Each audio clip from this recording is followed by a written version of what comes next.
471. Tinagot ng nagninangas na pulang demonyo ang bawat tanong ni Dustin. Kinumpirma niya na ang mga demonyo mula sa Third Demonic World ay naghahanap ng mga cultivator mula sa Immortal End World. Nang matagpuan nila ang kanilang lokasyon, tinugod nila ang mga ito. Sa kalaunan, ang lahat ng mga tao mula sa Immortal End World ay tumakas sa isang lugar na tinatawag na North Dragon Badlands. Habang ibinabahagi niya ang kwentong ito, naglabas ang nagninangas na pulang demonyo ng isang Jade Sleep. Nagtataka itong tiningnan ni Dustin. Dahil naglalaman ito ng nakakatakot na magic power. Ang Jade Sleep na ito ay maaaring gamitin upang magpadala ng mga mensahe sa iba pang mga batang marangal na Diablo.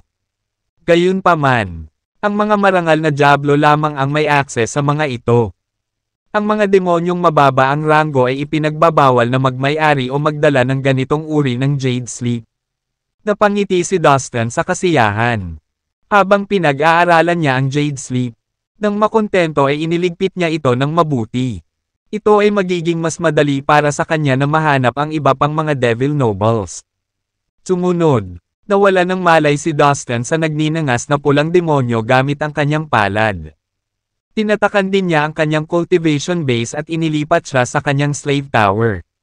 North Dragon Badlands. Master, nagkakaproblema kami. Si Solo ay mukhang horrified sa maliit na impormasyon na iyon. Talaga? Para saan? Naguguluhang tumingin sa kanya si Dustin. Nagtaka siya sa gulat sa boses ni Solo. At lalo pa sa nakakakilabot na reaksyon nito. Guro, tila hindi ka pamilyar sa sinaunang Celestial World. Ito ay isang mundo na inabandona noong nakaraan. Sa pangkalahatan, ito ay hindi isang mapanganib na lugar. Sa katunayan, ito ay medyo hindi nakakapinsala maliban sa isang lugar. Ang North Dragon Badlands ay isang lubhang mapanganib na lugar. Maraming hindi kilala at nakakakilabot na mga nilalang ang nakatago sa lugar na iyon. Ito ay mapanganib, kahit na para sa mga tao na Panginoon ng Immortal King Realm. Kaya naman walang masyadong gustong makipagsapalaran doon. Ang mga tao mula sa iba't ibang lahi ay nagkakaisa sa pag-iwas sa North Dragon Badlands maliban kung ito ay kinakailangan. Master, ang iyong mga tao ay nasa malaking panganib kung hindi nila alam ang mga panganib na nakakubli doon. Patuloy niya, na labis na naalarma sa walang kaalam-alam na tingin sa mga mata ni Dustin. Nakikita ko. Habang bumabaon ang mga salita ni Solo, nagsimula siyang mag-alala. Tila ang kanyang kamangmangan ay naglagay sa kanyang mga tao sa panganib. Ang pinuno ng mga human cultivator ay isang elder ng Immortal Realm. Malayo sa hindi magagapi. Ang matandang ito ay nakalusot lamang sa Immortal Realm. Siya ang namamahala sa pagsasanay. Napapikit si Dustin sa dismaya.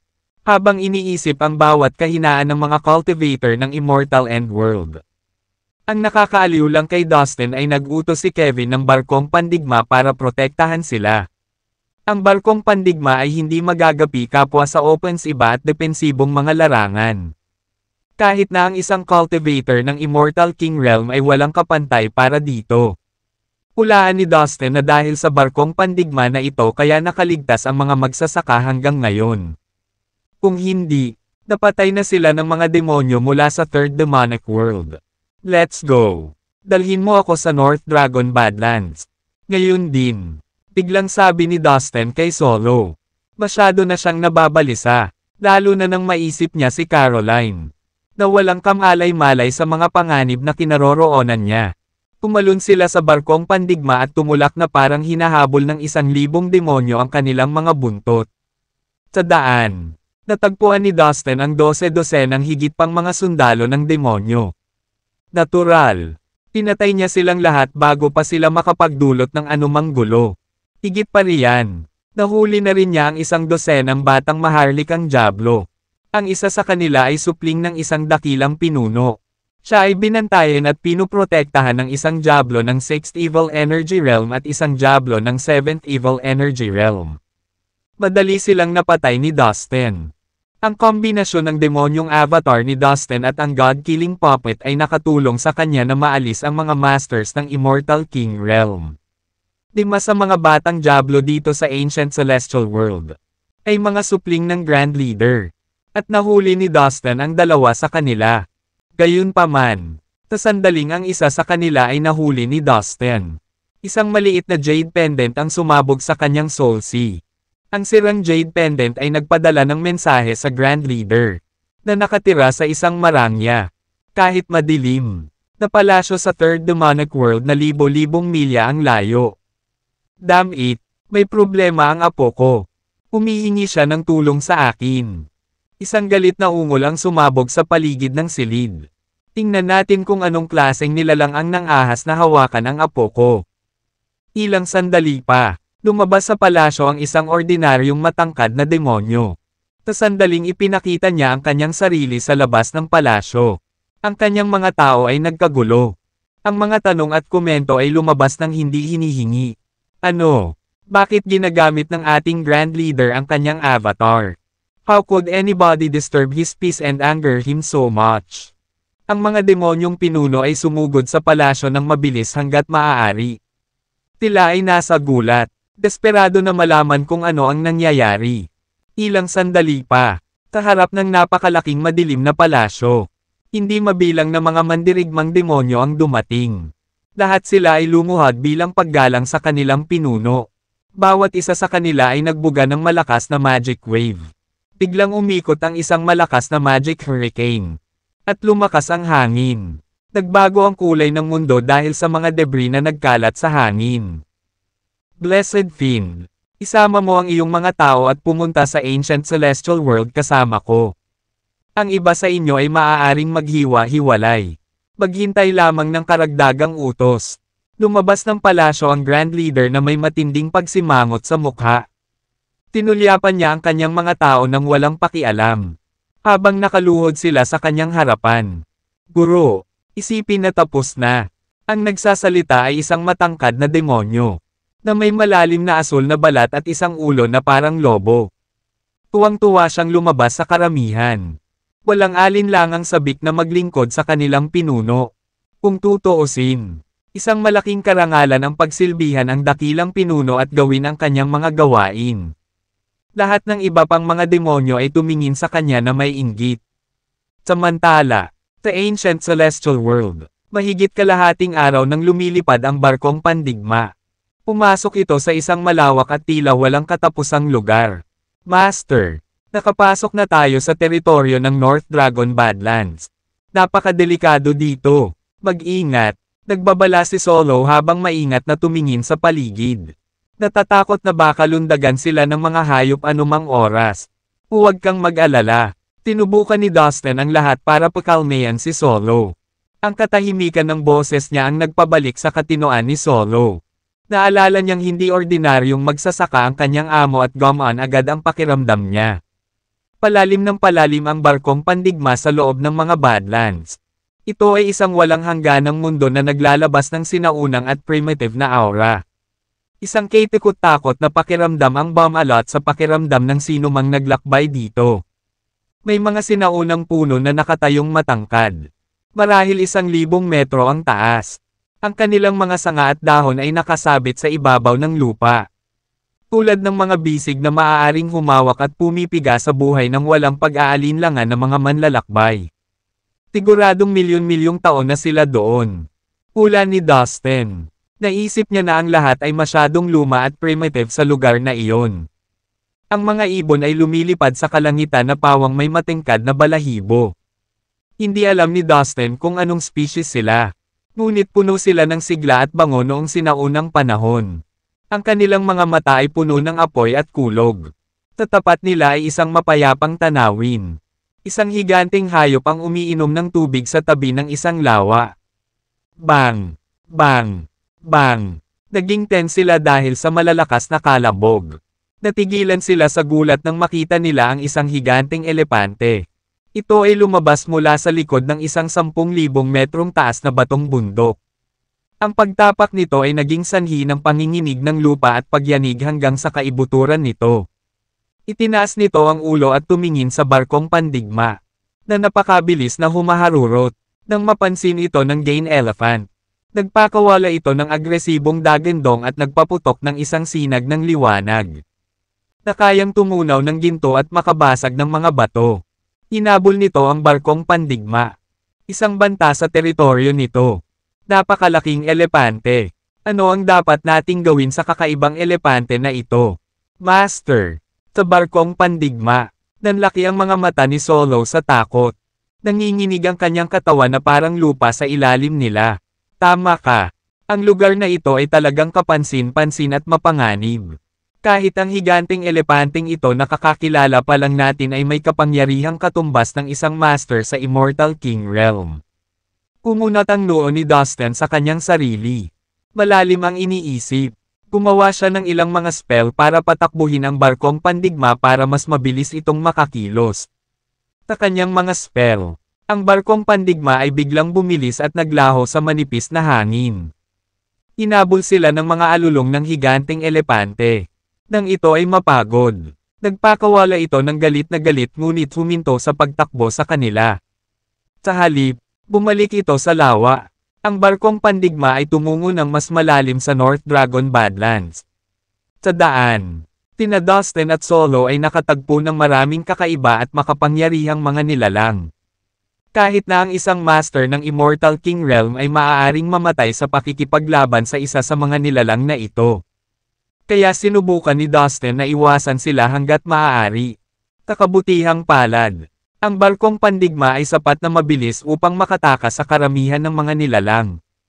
Sa katunayan, kahit na ang isang master sa premium na yugto ng Immortal King Realm ay maaaring hindi ito maabutin. Ang mga barkong pandigma mula sa Tycoon World ay talagang kamangha-mangha.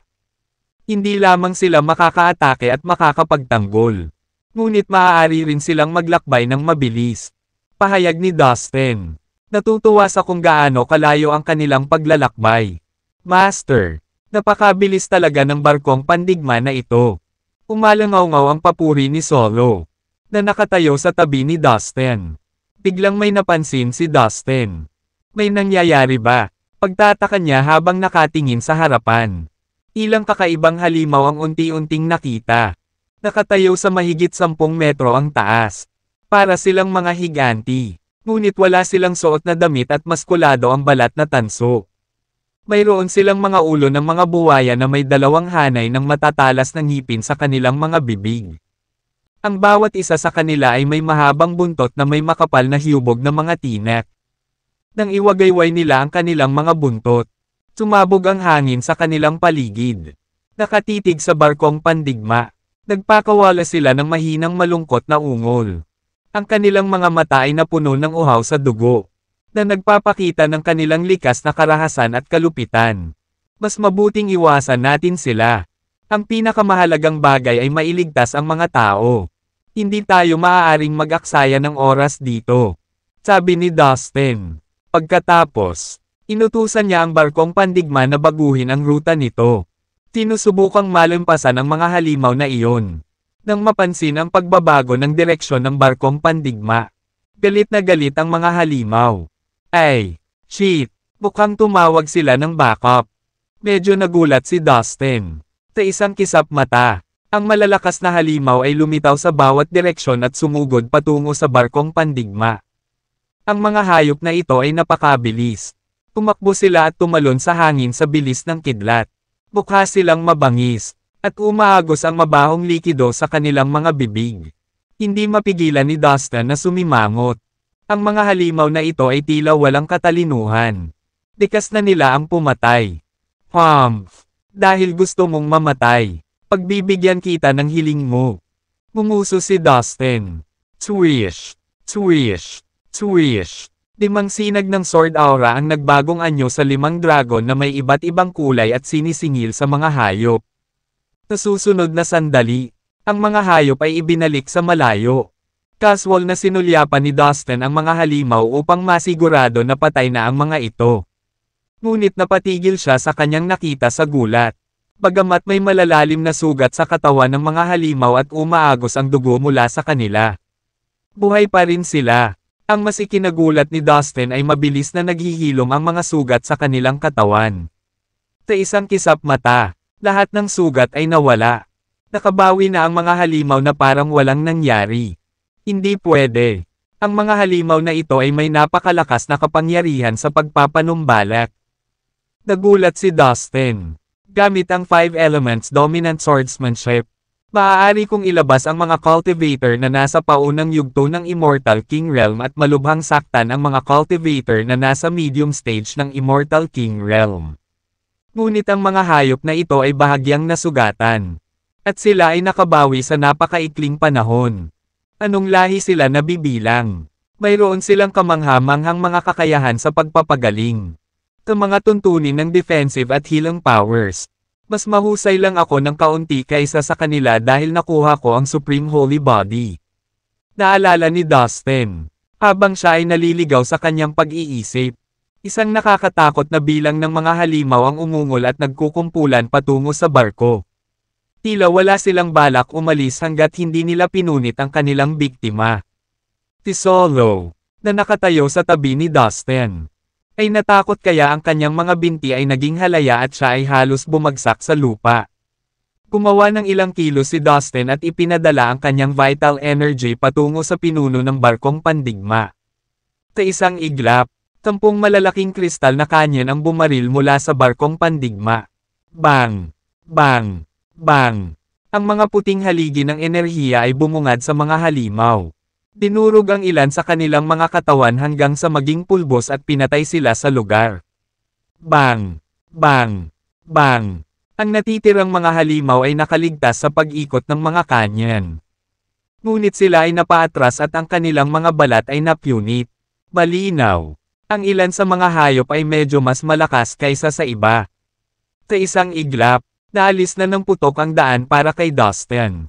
Sa ilalim ng kontrol ni Dustin, ang barko ay bumilis at lumipad pasulong sa isang kamangha-manghang bilis.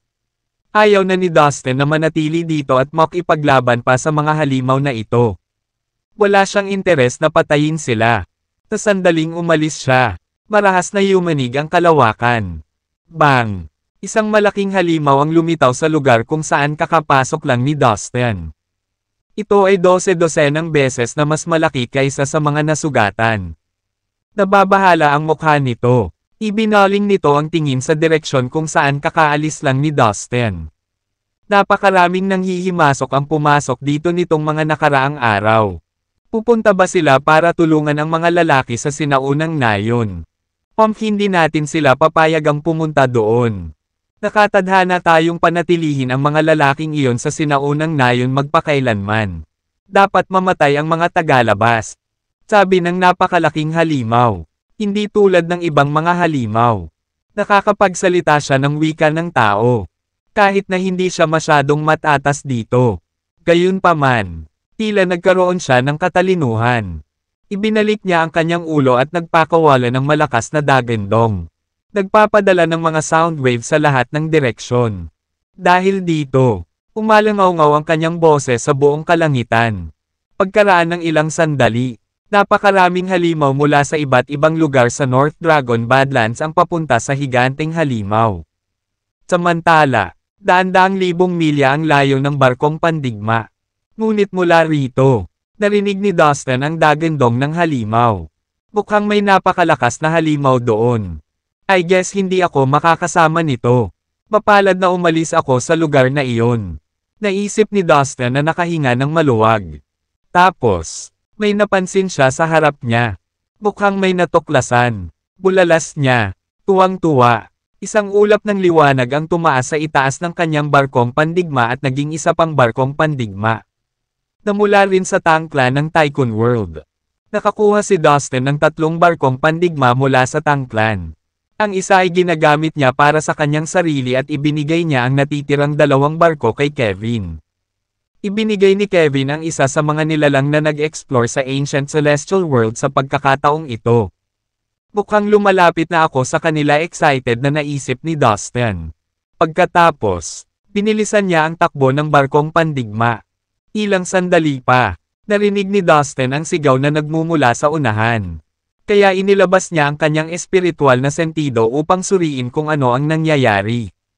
Nakita niya ang isang malaking grupo ng mga masasamang nilalang na naghiwa-hiwalay na parang pamaypay at patungo sa parehong direksyon. Parang hinahabol nila ang kanilang biktima. Naisip ni Dustin. Haha, matapos silang habulin ng ilang araw.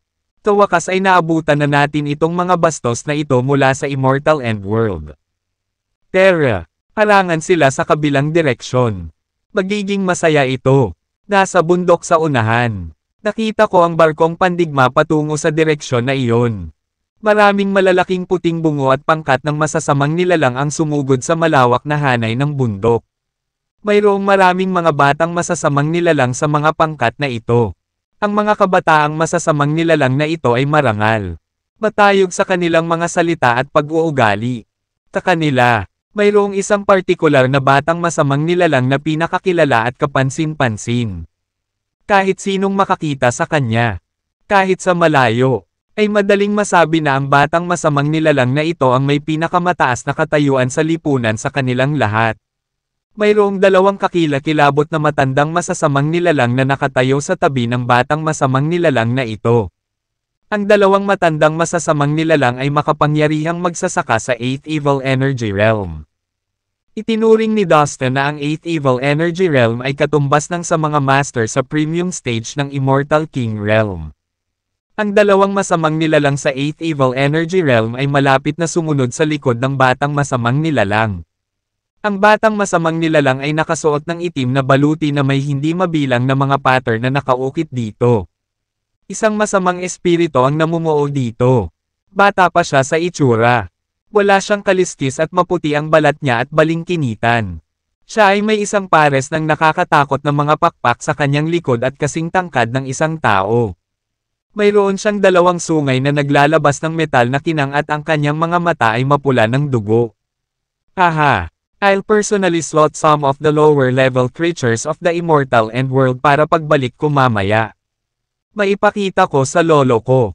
Nagtagal ang batang masamang nilalang habang pinangunahan niya ang dalawang matandang masamang nilalang sa 8th Evil Energy Realm papunta sa bundok. Haha, sa lakas mo, hindi kayang ipagtanggol ng mahihinang nilalang sa Immortal Endworld ang kanilang sarili. Komento ng isa sa mga matandang masasamang nilalang. Bagamat sapat na ang kapangyarihan niya para mapunta sa 8th Evil Energy Realm. Maingat pa rin siyang kumilos sa harap ng batang masamang nilalang na parang siya ang katulong. Ang lahat ay dahil ang batang masamang nilalang na ito ay apo ng Devil Ancestor Bale. Si Devil Ancestor Bale ang tunay na master ng Third Demonic World. Sa ikatlong demonic na mundo. Si Devil Ancestor Bale ang pinuno ng mundo at lahat ng iba pang masasamang nilalang ay kailangang magpasakop sa kanya. At itong lalaking nagngangalang Derek ay nag-iisang apo ni Devil Ancestor Bale. May isip lamang ng isa kung gaano karangal ang kanyang katayuan. The Immortal Endworld is indeed a very weak place. But I heard that a certain human named Dustin is quite powerful. Sana talaga makilala ko si Dustin at makalaban ko siya. Bahagyang ngumiti si Derek. Ang kanyang mga salita ay may kasamang pagmamataas. Haha, apo ka ni Devil Ancestor Bale. Walang kapantay ang kapangyarihan mo. Kakaunti lang na nilalang ang makakalaban mo. Si Dustin ay mula sa ibabang bahagi ng Immortal Endworld. Paano siya magiging katapat mo? I bet people are just exaggerating his power. The other old evil creature chimed in. Smiling flattering. Kahit apo ako ng lolo ko. Hindi ako mabubuhay sa pangalan niya magpakailanman. Ang aking pangarap ay magtatag ng aking sariling karera at reputasyon batay sa aking sariling lakas. Kaya sana wag mo nang banggitin ang bloodline ko in the future. Mahinang sabi ni Derek. Yes, sir. Napaka-ambisyosa mo. We're really lucky to have you in the Third Demonic World. Sabay na sabi ng dalawang matandang masamang nilalang. 12-dosenang milya ang layo. Aba! Itong si Derek na ito ay apo ni Devil Ancestor Bale. Ungol ni Dustin, na may panunuya pagkatapos suriin sa kanyang espiritual na kahulugan. Oo, Master. Siya ang apo ni Devil Ancestor Bale. Agad na sagot ni Solo nang marinig ang pag-ungol ni Dustin sa sarili. Very good. Kapag ibinaba ko siya, iniisip ko kung magagalit si Devil Ancestor Bale na sumuka siya ng dugo. Pero ang mahalaga ay mailigtas natin ang mga magsasaka mula sa Immortal End World. Sabi ni Dustin habang inilalabas ang kanyang espiritual na kahulugan sa malawak. Bulubunduking rehiyon sa di kalayuan. Isang mahabang pila ng masasamang nilalang ang nagmamadaling pumasok. Walang alinlangan na ang mga magsasaka sa Immortal End World ay nasa bulubundukin. Makakaasa lang si Dustin na ligtas silang lahat. Noon lang. Sa napakalawak na ito. Bulubundukin. May barkong pandigma na tumatakbo sa mga bundok. Maraming puting malalaking bungo ang nakapaligid dito mula sa iba't ibang direksyon. Samantala, ang iba pang masasamang nilalang ay nakakalat sa mga bundok. Tinusubukang palibutan ang barkong pandigma mula sa malayo. Sa barkong pandigma, may daan-daang nilalang sa loob. Karamihan ay mga tao.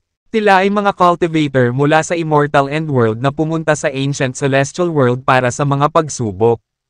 Ang isa sa kanila ay isang matandang lalaki sa katamtamang yugto ng Immortal Realm. Na siyang pinakamalakas sa kanila. Ang matandang ito, na tinatawag na Elder Cliff, ang namamahala sa pamumuno sa pangkat na ito sa mga pagsubok. Lahat, natatakot ako na may masamang balita ako. Nauubusan na tayo ng mga kristal. Ang barkong pandigma na ito ay pinalakas ng mga kristal. Kung walang mga kristal, mawawalan ito ng kapangyarihan. Kaya nasa napakadelikadong sitwasyon tayo ngayon. Elder mataimtim na anunsyo ni Cliff. Nang matapos siyang magsalita, nagkagulo ang lahat sa barkong pandigma. Kung gayon, ano ang dapat nating gawin? Hindi tayo makakatakas kung hindi natin mapapaandar ang barkong pandigma. Tama ka. Hanggang dito lang tayo dahil nasa atin ang barkong pandigma. Kung wala ito, nanganganib tayo. May iba pa bang paraan? Noon, medyo nagpapanik na sila. Nitong mga nakaraang araw, hinahabol sila ng napakaraming masasamang nilalang. Kung wala ang barkong pandigma ay napatay na sila. Gayunpaman, nauubusan na sila ng mga kristal na siyang tinakbuhan ng barkong pandigma. Lugi sila. Huwag kang mag-alala. Walang dapat ikatakot. We can't bring shame to the Immortal End World. Biglang umalangaw-ngaw ang malinaw at kaaya-ayang boses ng isang babae. Napatingin ang mga tao sa direksyon ng boses at nakita nila na ang boses ay nanggaling sa isang maganda at magandang babae. Ang babae ay matikas at marangal.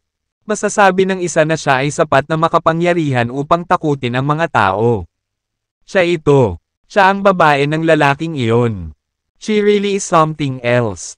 Isn't she? Nakilala ng lahat na ang babaeng nagsalita ay si Caroline. Alam nilang lahat na siya ang girlfriend ni Dustin. Well, you're right.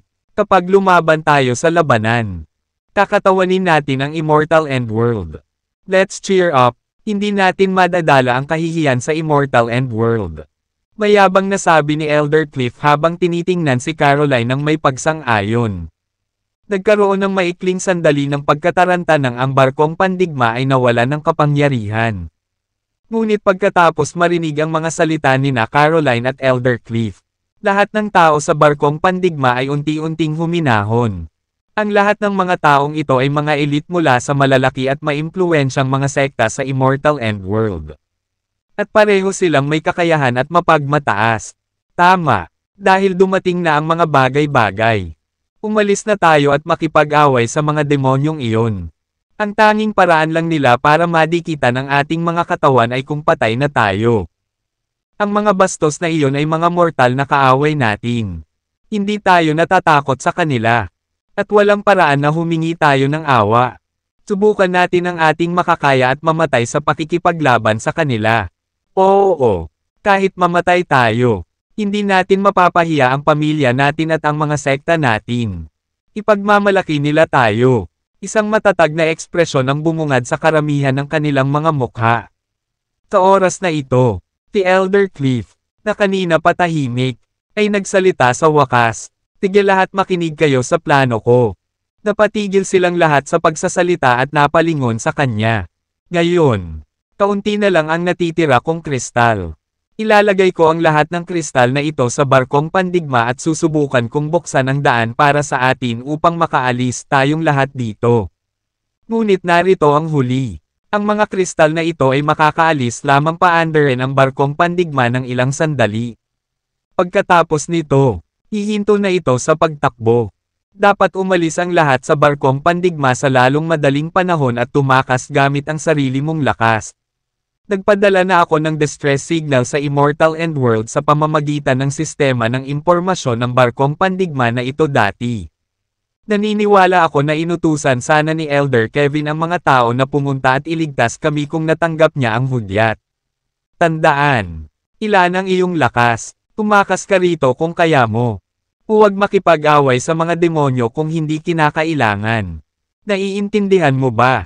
Sabi ni Elder Cliff, dahan-dahang sumusulyap sa lahat. Bilang taong namamahala sa pagsubok na ito, may responsibilidad siyang protektahan silang lahat. Got it? Tagot nila. Tumanggo na may seryoso at mapagpasyang tingin sa kanilang mga mata. Mga mukha. Alam ng lahat na malapit na ang oras para sa isang matinding labanan. Sa labas ng barkong pandigma. Sa wakas ay nakubkob na natin ang mga hanggal na iyon mula sa Immortal Endworld. Lahat. Umanda. Teren at manghuli ng mga hamak na nilalang na nagtatago sa barko. Tingnan natin kung sino ang makakapatay ng karamihan sa mga maruruming bastos na iyon. Ha! Para bang may duda na ako ang papatay ng karamihan sa kanila sa pagtatapos ng araw na ito. How dare you talk big like that? Hindi mo ba nakita si Mr. Derek? Tiyak na siya ang magiging kampyon. Maraming mga batang demonyong maharlika ang nangangati na subukan ang kanilang biktima. Sa oras na iyon, boom! Ang barkong pandigma na sinasakyan ng mga tropa ng Immortal Endworld ay biglang hum-attack sa napakabilis. Kasabay nito, galit na galit ang 10 kristal na kanyen. Marami sa mga demonyong malapit sa barko ang nabigong makaiwas sa mga kanyen at nagkapira-piraso. Umalangaw-ngaw ang kanilang mga hiyawan sa buong tahimik na lugar. Tungkol naman sa barkong pandigma, patuloy itong kumikilos ng kasing bilis ng kidlat, na nag-iiwan ng bakas ng dugo sa kanyang likuran. Ano? Si Dustin, na 12-dosenang milya ang layo, ay nagulat nang maramdaman niya ang nangyayari. Nag-spell siya para pabilisin ang barkong pandigma, na biglang lumihis at umusad. Humph! What the hell is going on? How can that warship be so powerful? Napakaraming araw at gabi na natin itong hinahabol. Ngunit muli itong nakatakas. Ang mga demonyo ay lalong naiinip at desperado. Ano pa ang hinihintay mo? Pumunta at kunin ang barkong pandigma. Hindi na natin sila hahayaang makatakas muli. Malakas na sigaw ng isang matandang demonyong nakatayo sa tabi ni Derek. Kaagad, isang sigaw ng digmaan. At ang iba pang mga demonyo ay sumugod. Sumusunod sa kanyang utos, 1,000 milya ang layo. Ang barkong pandigma nalulan ang mga tropa nang nagsimulang bumagal ang Immortal Endworld bago tuluyang huminto. Aha! Aking mga mandirigma, pakinggan ang magandang balitang ito. Halos maubusan na ng kapangyarihan ang barkong pandigma ng ating mga kalaban. Itinaya nila ang lahat ngunit wala silang nakuhang kapalit. Ngayon, ang kanilang barkong pandigma ay parang nakaupong pato. Uhulihin ko sila, mga magigiting kong mandirigma. Sumama ka sa akin at manghuli. Magugustuhan mo ito. Tuwang-tuwang sigaw ng isang demonyong mandirigma sa 7th Evil Energy Realm. Bush! Pagkatapos, gumalaw siya at nawala sa hangin.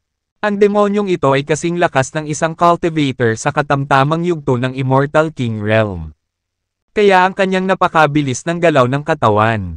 Kalahating hininga lang ang inabot niya sa paglalakbay ng 1,000 milya.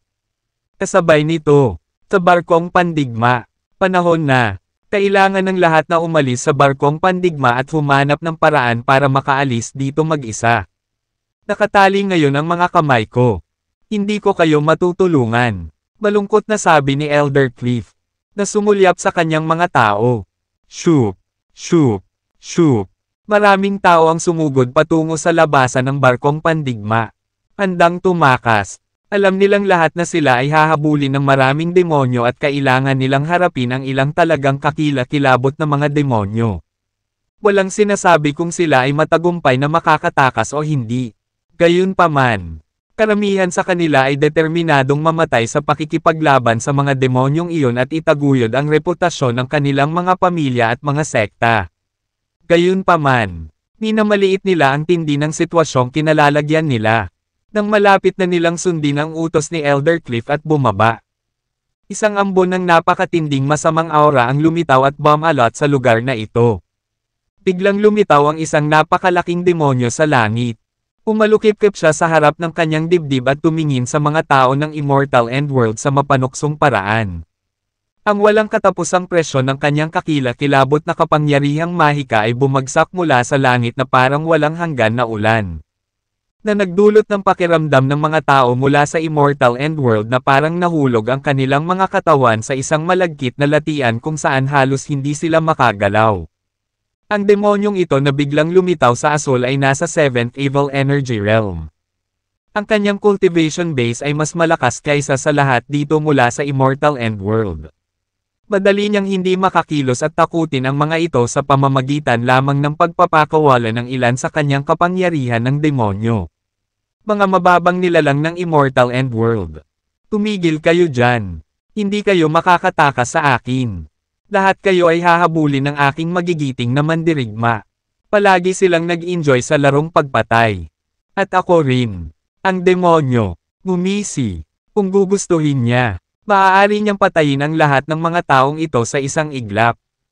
Gayunpaman, nilayo niyang hayaan ang ilang kabataang maharlika ng demonyo na magsaya. Damn it, nahuli na nila tayo.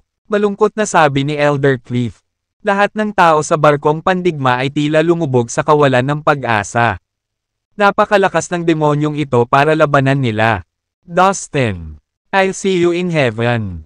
Malungkot na sabi ni Caroline. Mapait na iniisip na hindi na niya makikita si Dustin. Sa sandaling iyon, siya lang ang nasa isip niya. Bumagsak ang mga luha sa maganda niyang mga mata habang iniisip kung paano sila maghihiwalay ng tuluyan ni Dustin.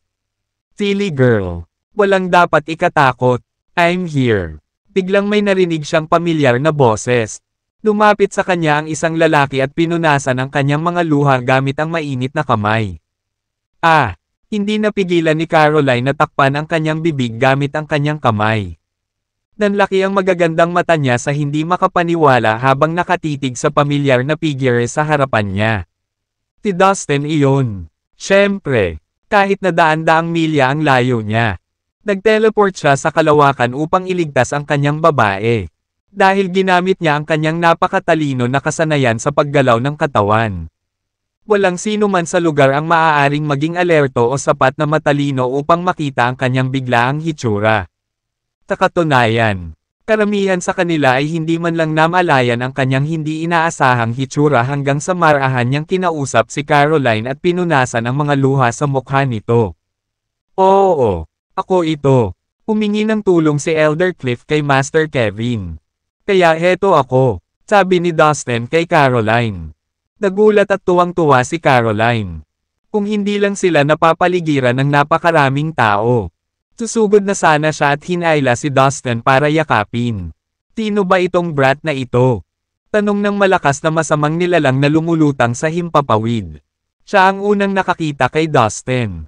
Nagulat siya sa presensya ni Dustin. Malakas ako pero hindi ko namalayan kung kailan nagpakita ang brat na ito. Sa pag-iisip nito, nagpasya siyang maging mas alerto. Hindi siya basta ordinaryong tao. Mukhang malakas siya. Sabi niya sa sarili. Hinawakan ni Dustin ang kamay ni Caroline at tumangala sa makapangyarihang masamang nilalang.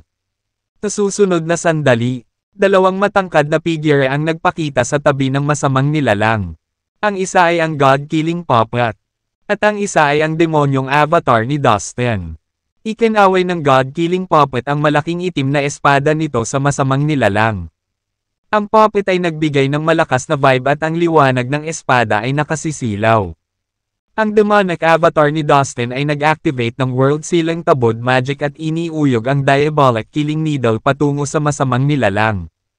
What the hell are these things? Natigilan ang malakas na masamang nilalang nang makita sila.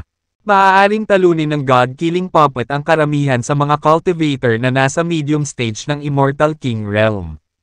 Ang puppet na pumatay sa Diyos ay higit sa kakayahang pumatay ng isang malakas na masamang nilalang ng 7th Evil Energy Realm.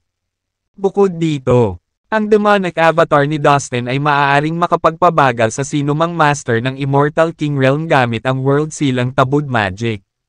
Hindi man lang nakalaban ng malakas na masamang nilalang mula nang sabay na tinambangan siya ng papay at ng avatar.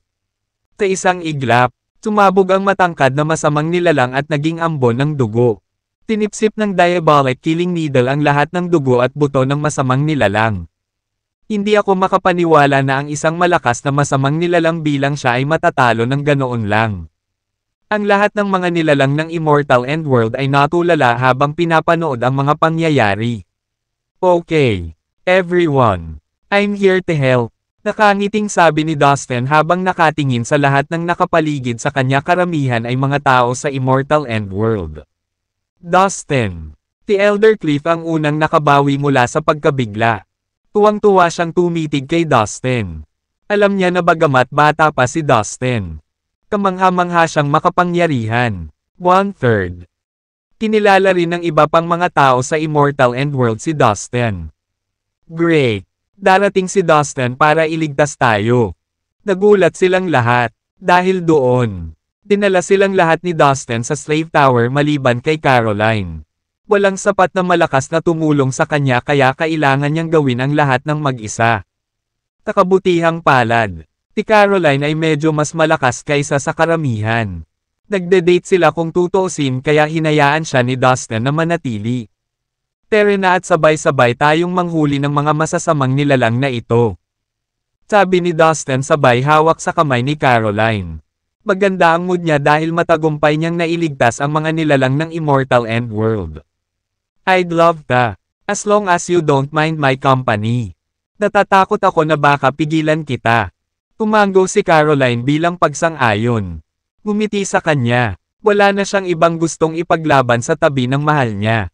Dinala siya ni Dustin sa kawalan at hindi nagtagal ay wala na silang dalawa. Mula nang magpakita siya para iligtas ang mga nilalang ng Immortal End World. Ginamit na niya ang Aura Disguising Skill. Sa ganitong paraan, siya ay nakikita ng mata ng tao ngunit siya ay ganap na hindi mahahalata sa espiritual na kahulugan. Bagamat nasa medium stage pa lang si Dustin ng Immortal Realm, mas naiintindihan niya ang mga alituntunin ng kalikasan kaysa sa karamihan ng mga master ng Immortal King Realm. Bilang karagdagan sana, siya ay may isang mahusay na kaalaman sa spatial na kapangyarihan. Noong ginamit niya ang Aura Disguising Skill, halos maghalo siya sa kanyang paligid. Kahit na ang mga master ng Immortal King Realm sa premium stage ay hindi siya mararamdaman. Ilang daang milya ang layo. Ang mga grupo ng masasamang nilalang ay patungo sa lugar kung saan pinatay ni Dustin ang malakas na masamang nilalang na iyon. Ano? Damn it! Napatay si Heaven Evil Lord. Ang malalakas na masasamang nilalang ay huminto sa pagkadama ng Heaven Evil Lord sa sandaling siya ay pinatay ni Dustin. Pero at alamin natin kung ano ang nangyayari. Ang masasamang nilalang na nasa 6th o 7th Evil Energy Realm ay nagsimulang sumulong ng buong bilis. Sa isang segundo, narating nila ang lugar kung saan namatay si Heaven Evil Lord. Ang Heaven Evil Lord ay hinigop ng Diabolic Killing Needle. Napakahusay na itinago ni Dustin ang kanyang aura gamit ang Aura Disguising Skill na wala siyang naiwan. Ito ay kakaiba, nakasimangot na sabi ng isang malakas na masamang nilalang. I bet it has something to do with that worship. I think it looks like a top worship of the Tycoon World. Tigaw ng isa pang masamang nilalang. Top worship of the Tycoon World. Nang marinig ito, ang iba ay namangha. Ang mga barkong pandigma ng Tycoon World ay sikat sa buong universo. Well, now it makes so much more sense. Hinabol namin ang barkong iyon sa loob ng 3 araw at hindi man lang namin natuntun. Tama ka, malamang ang barkong pandigma ng Tycoon World. Hindi ako makapaniwala na ang mga nilalang ng Immortal End World ay magkakaroon ng barkong pandigma ng Tycoon World. Ang malalakas na masasamang nilalang ay nagpatuloy sa kanilang talakayan. Sa oras na iyon, sumama sa kanila ang iba pang pangkat ng mga masasamang nilalang. Hanapin ang lugar na ito. Ang barkong pandigma ay nauubusan na ng enerhiya. Hindi ito maaaring lumayo. Dapat nating mahanap ito. Agad silang naghiwa-hiwalay para hanapin ang mga kalapit na lugar. Ang mga batang masasamang nilalang mula sa mga marangal na pamilya ay sumali rin sa pangkat ng paghahanap. Sa pagkakataong ito, 10,000 masasamang nilalang ng Third Demonic World ang ipinadala dito. Naghiwalay sila at bawat grupo ay binubuo ng ilang daang miyembro. Makalipas ang ilang sandali, 12 milya ang layo. Isang grupo ng 5 hanggang 6 na raang masasamang nilalang ang lumilipad ng maluwag. Kabilang sa kanila, 2 batang marangal na masasamang nilalang ang nangunguna sa pangkat sa pinakaharap. Mukha silang tiwala at sigurado sa kanilang sarili. Biglang bumungad sa kanila ang isang matangkad na demonyo. Sa isang alon lang ng kamay nito. Hindi mabilang na madilim na kulay na mga snowflake ang lumabas mula sa kawalan. Demonic avatar iyon ni Dustin. Bigla na lang hindi maigalaw ng lahat ng masasamang nilalang ang kanilang katawan. Pagkatapos ay isang binata at isang babae na mukhang tao ang nagpakita. Magkahawak kamay. Si Dustin at Caroline iyon. Gamit ang isang kaway ng kanyang kamay. Ini-teleport ni Dustin ang 2 batang masasamang nilalang sa harapan ng grupo papunta sa Slave Tower. Ang natitira sa masasamang nilalang ay nabasag ng malademonyong avatar. Ang kanilang mga bangkay ay natapos na hinihigop ng diabolic killing needle. Pinakawalan ni Dustin ang kanyang espiritual na pakiramdam at nakita ang isang masamang nilalang ng 6th Evil Energy Realm sa malapit. Nawala siya sa kawalan kasama si Caroline. Pagkalipas ng ilang segundo, lumilipad ng halos 10 milya ang layo ng isang masamang nilalang ng 6th Evil Energy Realm. Biglang lumabas mula sa kawalan sina Dustin at Caroline at tumayo sa tabi ng malakas na masamang nilalang. Nagulat ang masamang nilalang. "Sino ka?" Tanong niya na nakatingin sa dalawa ng masama. "We're here to take your life." Sabi ni Dustin na may mapaglarong ngiti. Bang! Isang malakas na suntok ang ibinato ni Dustin. Na may momentum na maaaring masira ang kalangitan. Parg! Ang masamang nilalang na kanyang kinakalaban ay nagpakawala ng mapanghamong dagandong. Tinugod niya si Dustin ng papatay. Puff! Sa isang kisap mata, sumabog ang braso ng masamang nilalang. Ilang segundo ang lumipas, sumambulat na rin ang kanyang katawan sa ulap ng dugo. Ang masamang nilalang sa 6th Evil Energy Realm ay kasing lakas ng isang cultivator sa paunang yugto ng Immortal King Realm. At gayon pa man, pinatay siya ni Dustin sa isang suntok. Puno ng paghanga ang magagandang mata ni Caroline. Habang pinagmamasdan ang labanan mula sa gilid. Ito ang naabot ng aking lalaki. Hindi niya maiwasang mapabuntong hininga. Naalala niya noong una niyang nakilala si Dustin sa Prime Martial World. Noong panahong iyon, mas makapangyarihan siya kaysa kay Dustin. Ngunit ngayon, milya-milya ang unahan ni Dustin sa kanya. Sa mga tuntunin ng lakas. Sa sandaling ito, lumitaw ang demonyong avatar at mahusay na hinigop ang laman ng evil creature na may diabolic killing needle. Bush! Sa di kalayuan, isang masamang ulap ang gumagalaw patungo sa kinatatayuan ni Dustin.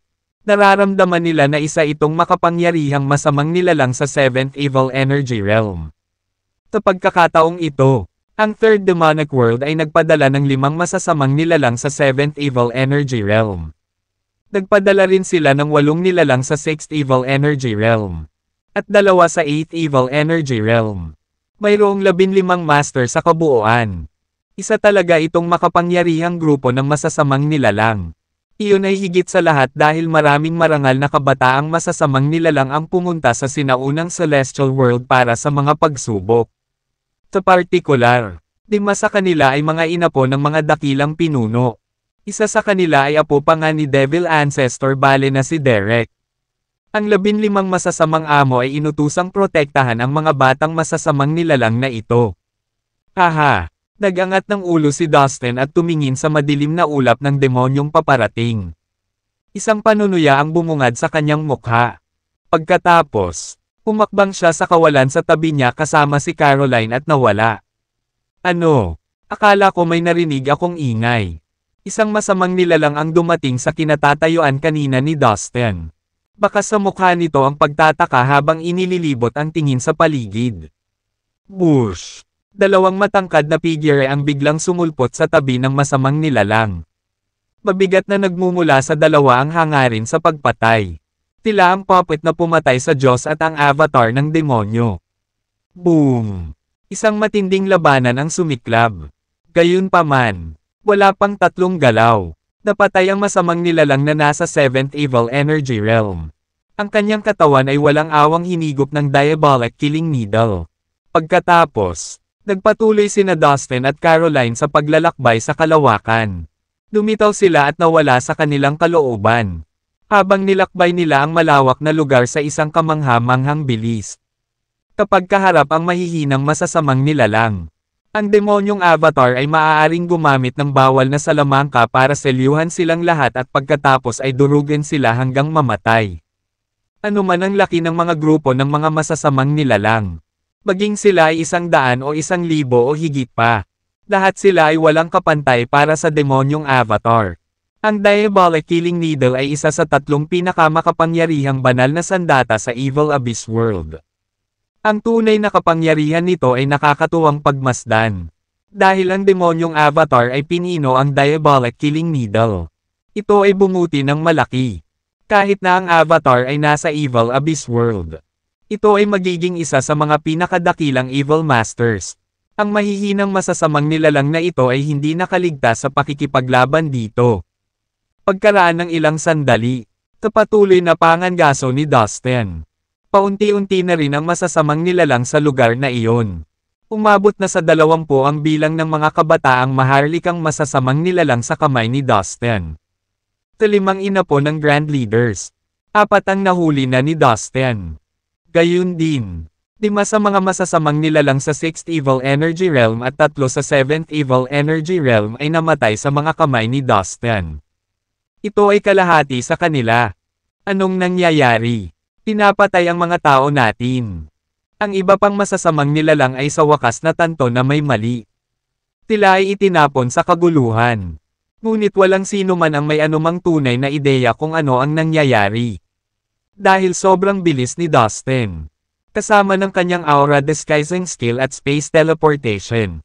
Walang baka sa kanya ang makikita.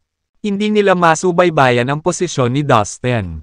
Kahit na gusto nila, panay lang ang nararamdaman nila sa pagkamatay ng kapwa nila masasamang nilalang. Sunod-sunod, napakaikling panahon, kinakatay na sila.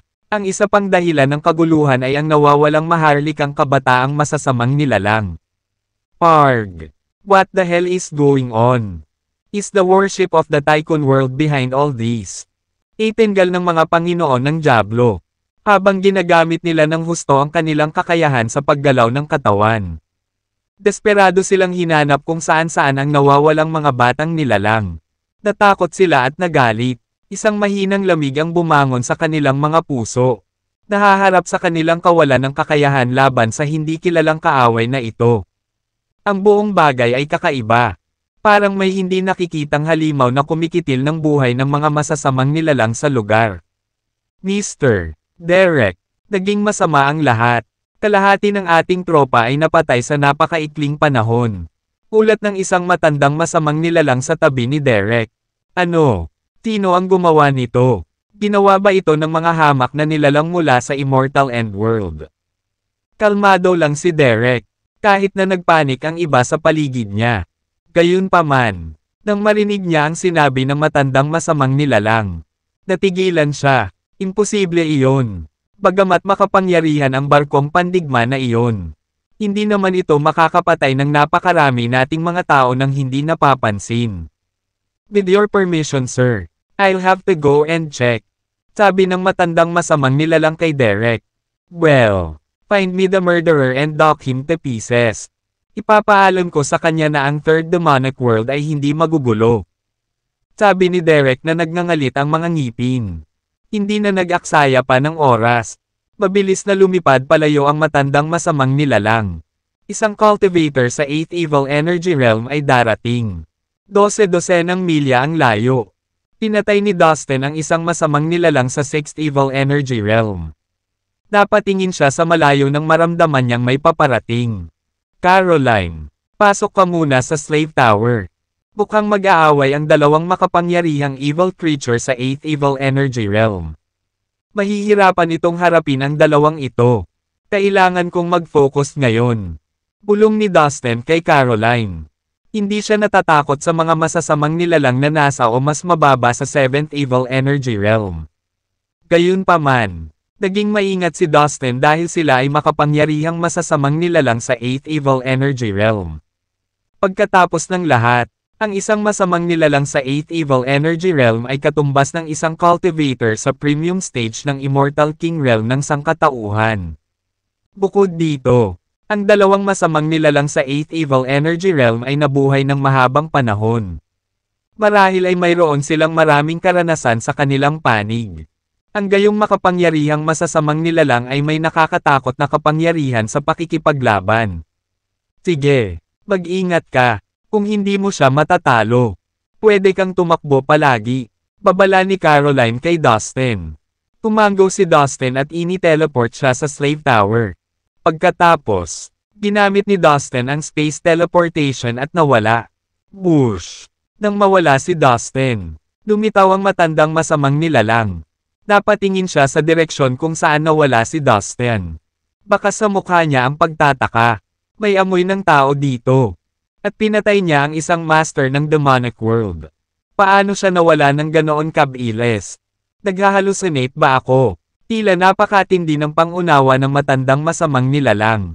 Nararamdaman niya ang mga bakas ni Dustin kapag ang iba ay walang nakikita o nararamdaman. Sa sandaling ito, 12-dosenang milya ang layo. Lumabas si Dustin mula sa magulong kawalan at sumali sa demonyong avatar. Pagkatapos, napatay nila ang daan-daang masasamang nilalang sa isang iglap. Ang mabuti pa, nahuli nila ang isa pang batang marangal na masamang nilalang. Doon, naramdaman agad ng matandang masamang nilalang ang pagpatay at sumulong sa isang iglap. Gayunpaman, pagdating niya, pumasok na naman si Dustin sa magulong kawalan. Walang bakas sa kanya kahit saan. Ipakita mo sakin. Ikinaway ng masamang nilalang na ito ang kanyang kamay. Pagkatapos, walang katapusang dark magic ang lumabas sa kanyang katawan at pinalapot ang isang transparent na screen sa kanyang harapan. Isang aktibong video ang nagpe-play sa transparent na screen.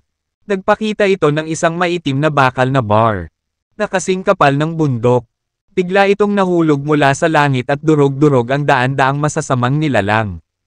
Pagkatapos nito, nawala ang screen. Walang nakitang bakas ng Dustin at ng demonyong avatar.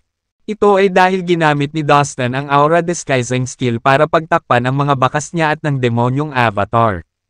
Oo naman, may misteryosong master na pumapatay sa ating mga tao. Ang sabi ng matandang masamang nilalang. Just wait and see. Huwag mong isipin na hindi kita mahuhuli. Nanunuya ang matandang masamang nilalang. Pagkatapos ay nagsimula siyang gumawa ng medyo kakaibang kilos gamit ang kanyang mga kamay. Shoop, shoop, shoop. Kaagad pagkatapos, 10 avatar ang patuloy na sumugod sa kanyang malademonyong katawan. Ang 10 avatar ay nilikha sa pamamagitan ng paggamit ng mahika at may lakas na 40 hanggang 50% ng kanilang orihinal na katawan ng mga paksa. Ito ang naging daan upang makalayo sila sa tunay na katawan ng demonyo ngunit malaya pa rin silang gumagalaw. Ang 10 avatar ay naging 10 itim na ilaw at sumugod sa lahat ng direksyon. Nagpatuloy sila sa pag-teleport at paghahanap sa paligid na parang may hinahanap. Ang ilan sa kanila ay tahimik na pumasok sa sarili nilang tropa at naghintay doon. Samantala sa mga oras na iyon, si Dustin ay kumikilos sa bilis ng kidlat na parang multo at patuloy na hinahabol ang mga natitirang masasamang nilalang. Mabilis na kumilos si Dustin. Pagkaraan ng ilang sandali, halos 70 hanggang 80% ng mga masasamang nilalang ay naalis na ni Dustin. Parami ng parami ang mga batang marangal na masasamang nilalang ang nahulog sa mga kamay ni Dustin. Mukhang descendant ka rin ng Grand Leader. Biglang sumulpot si Dustin sa harap ng grupo ng mga masasamang nilalang. Tumingin siya sa isang batang marangal na masamang nilalang at ninisyen.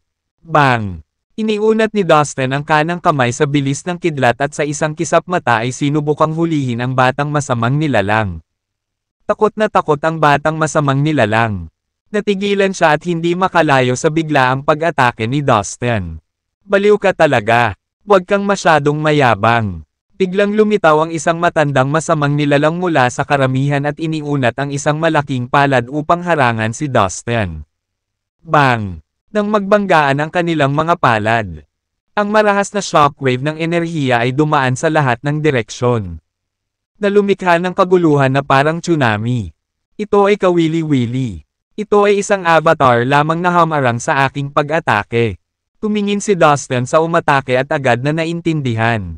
Ang avatar ay lihim na nagtatago sa mga masasamang nilalang. Hindi napansin ni Dustin hanggang sa kumilos ang avatar. It's the Moon Evil Lord. Gusto akong salakayin ng taong brat na ito. Patayin mo siya para sa akin. Sa labis na kagalakan. Ang batang maharlikang masamang nilalang na apo ng isang dakilang pinuno ay nagmamadaling magtago sa kanyang likuran. Hoy, tao! Ikaw pala ang palihim na sumalakay sa mga tropa mula sa ating mundo. Mariing pinandilatan ng matandang masamang nilalang si Dustin. Oo, ginawa ko, kaya ano ang iyong gagawin tungkol dito? Hindi naman natakot si Dustin. Ngumisi siya habang sinasagot siya. Go to hell. Ipapakita ko sa'yo ang mangyayari kapag inatake mo kami. Ang mga matandang masasamang nilalang ay umungal at sinimulan ang kanyang pag-atake. Bang! Ang kanyang katawan ay tumangkad at lumaki at agad na naging anino na mahigit 1,000 talampakan ang taas. Na may 3 ulo at 6 na braso. Ang 3 ulo ay nagpatuloy sa pagdura ng masamang apoy. At ang 6 na malalakas na braso ay may hawak na magkaibang sandata tulad ng sable, espada, tibat, at nagmamadaling umatake. Ang marahas na demonic torrent ay yumanig sa kalawakan at ginawa itong gumuho na parang tinamaan ng lindol. Ano ang isang kahanga-hangang malakas na lihim na kasanayan? Nagulat si Dustin. Para bang ang matandang masamang nilalang ay gumagamit ng 6 na magkakaibang martial arts skill ng sabay-sabay. Gayunpaman, isa lang siyang avatar. Bakit ako matatakot sa kanya? Ngumisi si Dustin.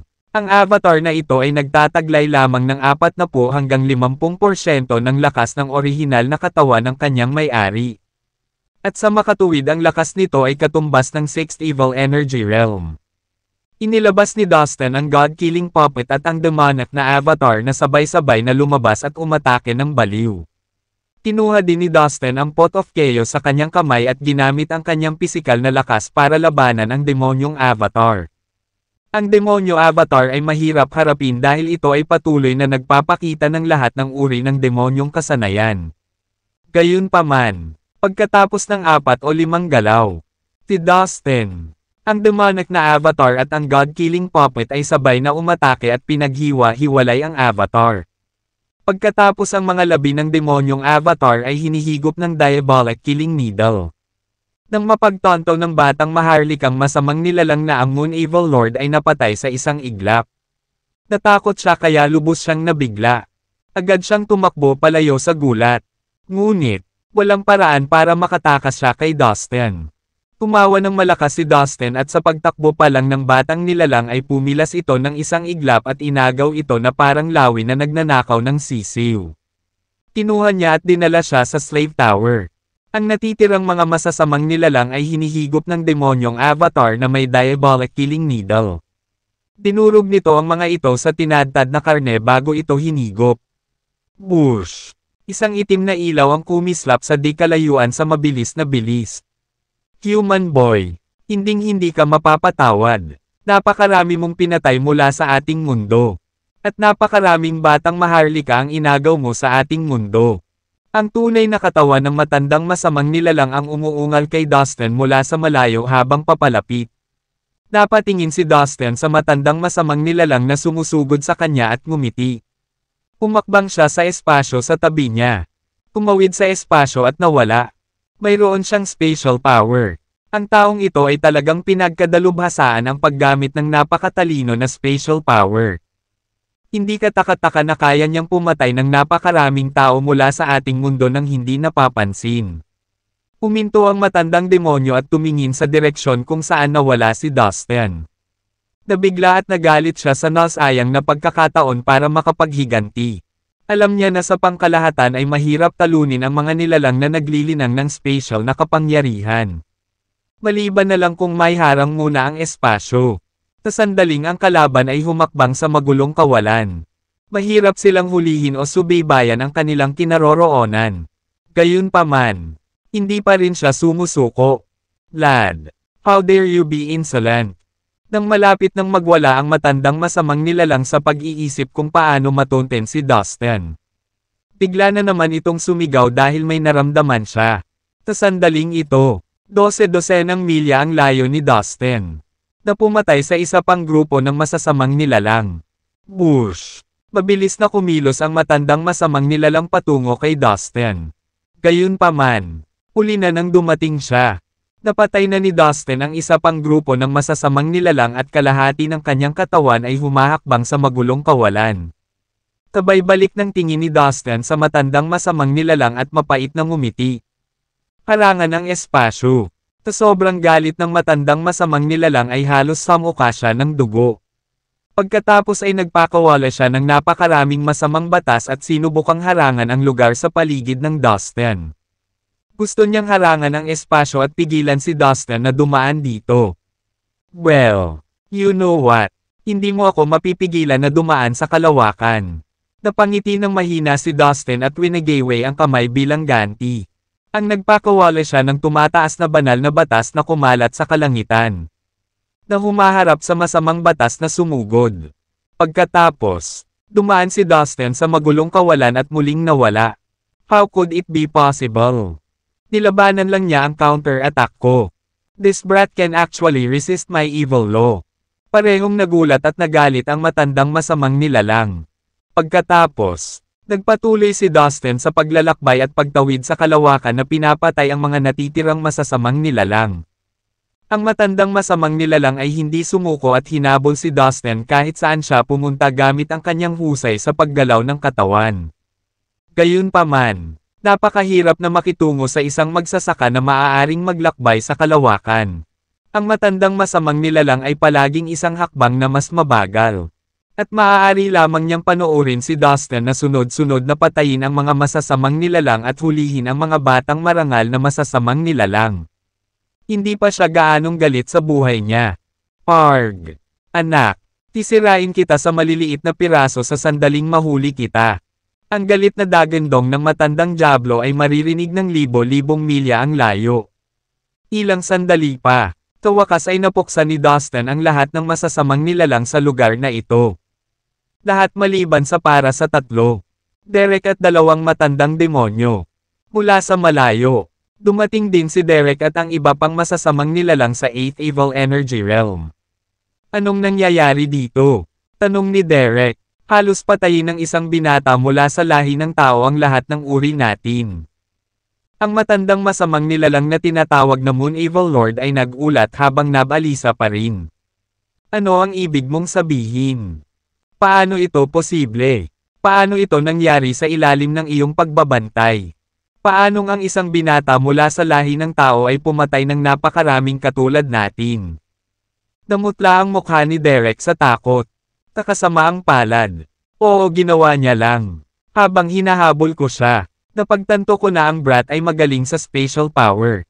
Patuloy niyang naa-activate ang space teleportation. At saka, isa rin siyang kahanga-hangang cultivator at bihasa sa paggamit ng low power. Kaya ko wag mo siyang aabutan o pigilan siya sa pagpatay sa ating mga tao. Sa kabila ng paggamit ng aking kakayahan sa paggalaw ng katawan. Malungkot na tugon ni Moon Evil Lord. Saan nagpunta ang taong brat pagkatapos mong humabol sa kanya ng napakaraming milya? Iniuutos ko sa iyo na hanapin siya ngayon at ipaghiganti ang ating magigiting na mga binata ng may agarang epekto. Daing ni Derek. Noon lang. Mahinang ngumisi ang isang malamig na boses. Don't bother looking for me far and wide. Nandito ako sa ilalim ng ilong mo. Kayong tatlo ay hindi sapat para takutin ako. Isang binata ang dahan-daang lumitaw mula sa magulong kawalan at mapaglarong tumingin sa tatlong masasamang nilalang. Ito ay walang iba kundi si Dustin. Si Derek ay apo ni Devil Ancestor Bale. Walang paraan na pabayaan siya ni Dustin. Bagamat siya ay protektado ng dalawang matandang masasamang nilalang ng 8th Evil Energy Realm. Hindi nagpatinag si Dustin sa kanilang pagpapakita ng lakas. Si Dustin ay mayroong dalawang nangungunang barkong pandigma ng tangklan mula sa Tycoon World. Ang dalawang barkong pandigma ay ipinalalagay na medyo makapangyarihan at maaaring harapin ang mga master sa premium na yugto ng Immortal King Realm.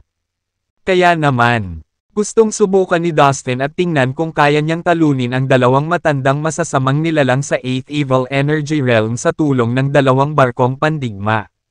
What's going on with this brat? Why is he feeling so brave? Nakanganga si Derek at ang dalawang masasamang nilalang kay Dustin. Sa sumunod na segundo, nalampasan ni Moon Evil Lord ang kanyang pagkabigla at labis siyang nabalisa. You bloody brat, you have finally decided to show your face.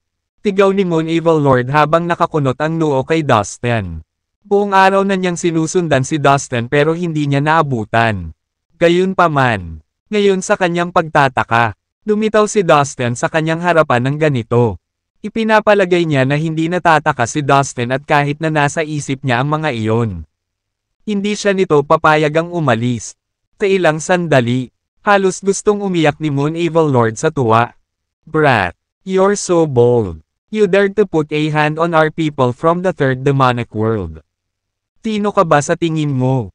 Saan ka nanggaling? Hindi ka ba natatakot na sirain ka namin at lipulin mo ang buong pamilya mo pagkatapos naming malaman kung sino ka? Tinggal ni Derek kay Dustin. Haha, you are such a diva. I see. You are put on airs like this because your grandfather is Devil Ancestor Bale. But you are in luck today. Because I don't mind answering your questions. My name is Dustin Lin and I am from the Immortal End World. Tagot ni Dustin na mahinahong ngumiti. Muling nanigas ang mukha ni Derek at ng dalawang masasamang nilalang sa gulat. Ikaw ang sikat na Dustin Lin mula sa Immortal End World.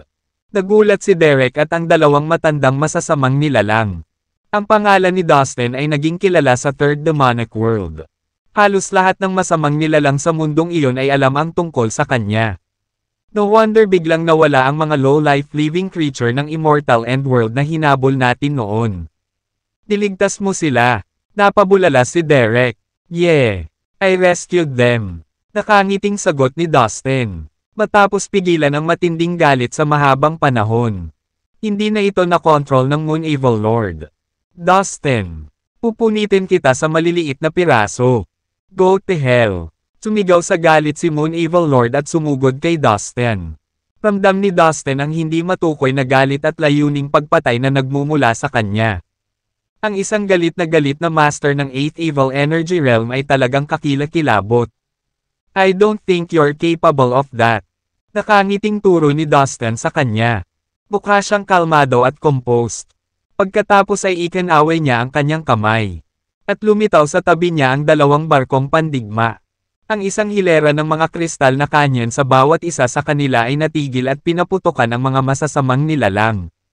Bang! Bang! Bang! Ang mga puting haligi ng enerhiya ay bumaril at tumama kay Derek at sa dalawang matandang masasamang nilalang. Iyan talaga ang mga barkong pandigma ng Tycoon World. Nararamdaman ang dakilang kapangyarihan ng mga haligi ng puting enerhiya. Ang dalawang matandang masasamang nilalang ay nagulat at galit na galit. Ang mga barkong pandigma ng Tycoon World, lalo na ang mga nangungunang, ay sikat sa kanilang kapangyarihan sa universo. Maging ang dalawang matandang masasamang nilalang ay natakot sa mga barkong pandigma at ayaw makisali sa kanila. Ang dalawang masasamang nilalang ay nagpakawala ng kanilang pinakamahusay na mga kasanayan sa militar. Na lumikha ng nakakatakot na masamang enerhiya na inaasahan nilang maitaboy at sasabog ang mga puting haligi ng enerhiya. Boom! Pinuno ng malakas na enerhiya ang buong espasyo. Ang mga fragment ng kalawakan ay patuloy na lumilipad sa paligid na parang mga missile. Ito ay isang kaguluhan sa maliit na espasyo. Ipinagpatuloy ni Dustin ang paglalagay ng malaking bilang ng mga kristal sa dalawang barkong pandigma na sumasabog. Malakas ang putok ng baril at hindi kumukupas ang kanilang kapangyarihan. Ang mga barkong pandigma ng Tycoon World ay talagang tumutugon sa kanilang reputasyon. Naisip ng dalawang matandang masasamang nilalang. lihim na humanga sa pagganap ng mga barkong pandigma. Gayunpaman, ang dalawang masasamang nilalang ay napakalakas din. Ipinamalas nila ang kanilang makapangyarihang masasamang kasanayan at nagtagumpay sa putok ng baril. Sa halip na umatras, papalapit sila sa mga barkong pandigma. Makalipas ang kalahating oras, nag-invest si Dustin ng maraming mahahalagang kristal ng enerhiya upang mapanatiling gumagana ang mga barkong pandigma. Nakaramdam siya ng matinding sakit na para bang dumudugo ang puso niya sa pagkawala ng napakaraming kristal. Ang dalawang matandang masamang nilalang naman ay parang hindi man lang nagsasawa. Sa halip, tila ay naging mas masigla at sumugod patungo kay Dustin. Umaatungal, malinaw, kung ang labanan ay magpapatuloy sa bilis na ito. Ang dalawang barkong pandigma ay hindi makakasabay at mapatay ang dalawang masasamang nilalang. Nabigla si Dustin sa lakas nila. Ang dalawang matandang masasamang nilalang ay na-stuck sa 8th Evil Energy Realm sa mahabang panahon. I bet mas magaling sila sa karamihan ng mga nilalang na nasa level nila. Hindi nakakagulat na si Devil Ancestor Bale ay walang pag-aalinlangan na hayaan silang alagaan ang kanyang mahal na apo na si Derek. Naisip ni Dustin, it's not a good idea to continue fighting against these two old evil creatures. Kailangan ko munang umalis dito at mag-regroup. Bulong ni Dustin. Alam ni Dustin na mahihirapan siyang patayin ang dalawang masasamang nilalang dahil mayroon silang nakakatakot na kapangyarihan. Makalipas ang ilang segundo, nagsimulang kumupas ang putok ng dalawang barkong pandigma. Pagkatapos, sa ilalim ng kontrol ni Dustin, nagsimulang umusad ang dalawang barkong pandigma. Haha, saan ka pupunta, Dustin? Nagkukumahog ka ba? Parang ang duwag mo. Siguradong makapangyarihan ang mga barkong pandigma ng Tycoon World. Ngunit kailangan din nila ng karagatan ng enerhiya. Nauubusan ka na ng mga kristal. Diba? Sabi ng isa sa matandang masamang nilalang sabay tawa. Huwag mo siyang hayaang umalis sa lugar na ito. Babawiin ko siya at ipapaubaya ko siya sa lolo ko bilang regalo sa gusto niya. Pahayag ni Derek habang humahagalpak din ng tawa. Pinamanipula ni Dustin ang dalawang barkong pandigma para umatras. Kunwari ay umaatres siya dahil hindi siya umaatres. May sapat na mga kristal para mapalakas ang mga barko. Ang dalawang matandang masasamang nilalang ay papalapit din sa Dustin na may determinasyon. Huwag mong hayaang tumakas siya. Tigaw ni Derek. Makalipas ang ilang segundo, ang mga barkong pandigma ay lumipat ng daan-daang milya ang layo. Pagkatapos ay winagiway ni Dustin ang kanyang kamay para iligpit ang dalawang barkong pandigma. Nako! Hindi! Maglalakbay siya sa space teleportation. Tigilan mo siya. Ang Moon Evil Lord ay umungal sa galit. Siya at ang isa pang matandang masamang nilalang ay sabay na kumilos. Inilabas nila ang masamang batas na direktang napunta kay Dustin. Ikinaway ni Dustin ang kanyang kamay at pinakawalan ang banal na batas na sapat na malakas upang itakwil ang karamihan sa masamang batas. Pagkatapos, nawala siya sa magulong kawalan. Ito ay hindi na mauulit. Siya ay napakabata pa, ngunit nakabisado na niya ang napakalakas na kapangyarihan ng batas. Tigaw ng dalawang matandang masamang nilalang. Nagulat sila at sabay ding asar. Nang makitang tumakas muli si Dustin, mas nagalit si Moon Evil Lord kaysa sa kanyang kasama. 2/3. Ilang daang milya ang layo. Umaasa pa rin si Derek at hindi gumagalaw. Kung maaari kong bawiin si Dustin at ibigay siya kay Lolo, iyon ay isang malaking tagumpay. Excited na kausap ni Derek ang sarili. Maya-maya lang, umalangaw-ngaw ang isang mapanoksong boses. Oh, so gusto mo akong makulong ng ganyan? Unfortunately, you will never have the chance to take me in. Because you will soon be my prisoner. Naningkit agad si Derek sa inis. Lumingon siya sa direksyon kung saan nanggaling ang boses. Biglang lumitaw ang isang figure out of nowhere. Ito ay walang iba kundi si Dustin. Napagtanto tuloy ni Derek na si Dustin ang nag-set up sa kanila. Hinikayat niya ang dalawang matandang masasamang nilalang na sundan siya. Para makabalik siya at lihim na kunin si Derek bilang kanyang bilanggo. Derek, huwag kang lumaban. Umungol si Dustin. Tinuntok si Derek. Parehong lumabas ang God-killing puppet at ang demonic avatar ni Dustin. Magkasama silang sumisingil kay Derek mula sa dalawang direksyon. Ang avatar ay nagpakita ng world silang tabud magic. Ang malabo na may itim na mga snowflake ay nahulog mula sa langit, na sumasakop kay Derek ng buo. Oh, shit! May problema si Mr. Derek. Sa di kalayuan, dalawang matandang masasamang nilalang ang nakatayong takot nang malaman nila kung ano ang nangyayari kay Derek sa kanilang espiritual na kahulugan. Binigyan sila ni Devil Ancestor Bale ng mga utos na panatilihing ligtas si Derek sa Ancient Celestial World. Kung may nangyari kay Derek, siguradong kikitil ng buhay si Devil Ancestor Bale. Bush! Bush! Ang dalawang matandang masamang nilalang ay nag-transform sa bawat isa sa isang sinag ng itim na liwanag at lumipad patungo kay Derek. Dustin, gusto mo akong makulong ha? Hinding-hindi mangyayari yun. Biglang umungol si Derek. Pilit na nilalabanan ang mga atake ni Dustin. Shoop! Shoop! Shoop! Biglang umagos palabas sa kanyang katawan ang walang katapusang agos ng madilim na demonyong enerhiya na parang sumasabog na itim na lava. Sa ilang segundo, tumigas ang itim na lava at naging makapal na itim na baluti. Nanatakpan siya mula ulo hanggang paa. Ginawa mismo ng lolo ko ang malademonyong baluti na ito para protektahan ako. Hindi mo ako makukuha ng hindi mo na mababasag ang sandata. Dumagundong si Derek mula sa likod ng kanyang maitim na baluti. Tumawa ng baliw. And with that, he spread his arms in front of him. Ang kanyang mga daliri ay mahigpit at nakakuyom ang mga kalamnan. Ang kapangyarihan ng demonyo ay lumabas sa kanyang itim na baluti sa mga alon. Mabilis na kumalat sa paligid niya. Boom! Boom! Boom! Si Dustin, ang god-killing puppet at ang kanyang demonyong avatar ay sinubukang tamaan si Derek ng sabay. Ngunit walang epekto, nanatiling hindi nasaktan si Derek. Tumawa lang ng mas malakas kaysa dati. Natigilan si Dustin. Nagsisimula pa lang siyang mapagtanto ang kapangyarihan ng magic treasure na nilikha ng isang makapangyarihang figure tulad ng mismong ninuno ng demonyo. Pagkatapos ay naisip ni Dustin na gamitin ang kanyang espiritual na kahulugan upang maputol ito. Napaatras siya ng ilang hakbang at pumikit. Gamit ang kanyang isip, tinawag niya ang Supreme Spiritual Pot. Kinokontrol ito para salakayin ang soul sea ni Derek. Tino ang nangahas na saktan ang apo ko. Isang nakakatakot na boses ang umalangaw-ngaw sa soul sea ni Derek. Di nagtagal. Isang maitim na figure ang nakatakas sa soul sea ni Derek. Devil Ancestor Bale. Mabilis na lumabas sa bibig ni Dustin ang mga salitang iyon. Nagulat siya nang makita ang ninuno ng demonyo. Hindi ako makapaniwala na ang Devil Ancestor Bale ay nag-iwan ng isang espiritual na avatar sa soul sea ni Derek. Ipinapakita lang nito kung gaano niya kamahal ang apo.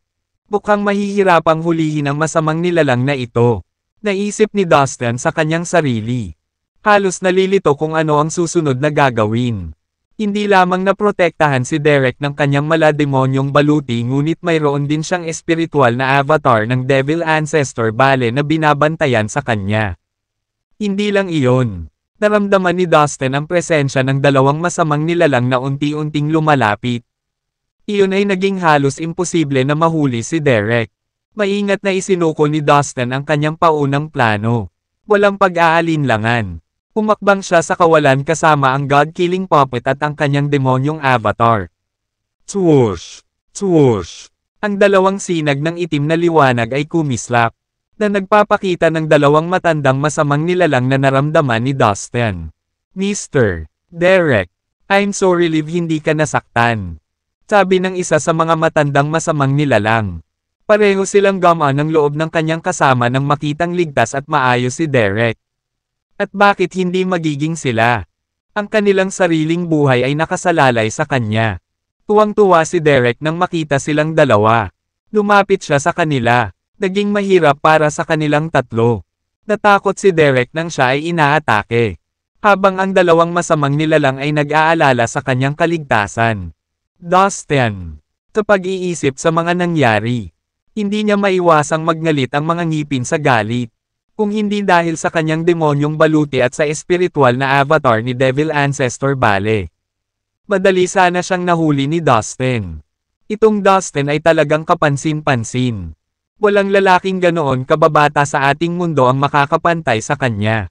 Sa isip ng dalawang masamang nilalang. Ganap na alam na si Dustin ay isang mabigat na kalaban. Walang sino man sa tatlong masasamang nilalang ang maaaring kumpiyansa na mag-claim ng kanilang sarili na may kakayahang pabagsakin siya. Gayunpaman, napagpasyahan nilang maging alerto. Palaging naalarma kung sakaling bigla silang atakihin ni Dustin. Ilang milya ang layo. Si Dustin, ang kanyang demonyong avatar at ang God-killing puppet ay lumabas mula sa magulong kawalan. Bahagyang nabawasan ang diwa ni Dustin. Dahil akala niya ay nabigo siya sa paghuli kay Derek. Hindi man sumagip kay Derek ang dalawang matandang masasamang nilalang. Baka wala nang magawa si Dustin sa kanya. Sa nakikita kung gaano ka-protective ang Devil Ancestor Bale.